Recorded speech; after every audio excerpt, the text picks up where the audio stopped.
गौतमीने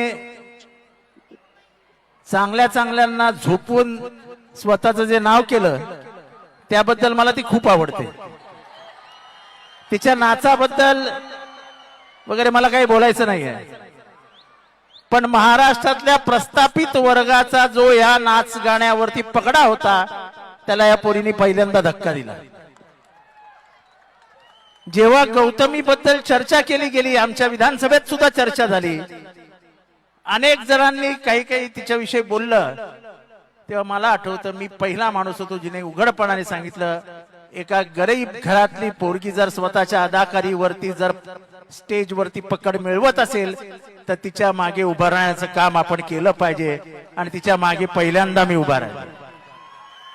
आता ती मोठ्या मोठ्यांच्या मागे उभे राहते, पण तेव्हा ती विसरली की तिच्या मागे कोणी उभं राहिलं नव्हतं. तिला काय गरज आहे कोणाच्या मागे उभं राहायची? मोठी पुढे येऊन स्टेटमेंट देते.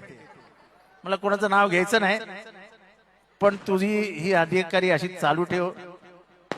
महाराष्ट्रात लोकांना तू आवडतेस, आणि मला वाटतं की तुझ्यासारख्या तरुण तारका ज्यांच्या मागे कुटुंब व्यवस्था नाही, ज्यांच्या मागे जात नाही, अशा पोरींनीच स्टेजवर येऊन त्याचा कब्जा केला पाहिजे, तरच महाराष्ट्राला खऱ्या अर्थाने सामाजिक न्याय मिळेल.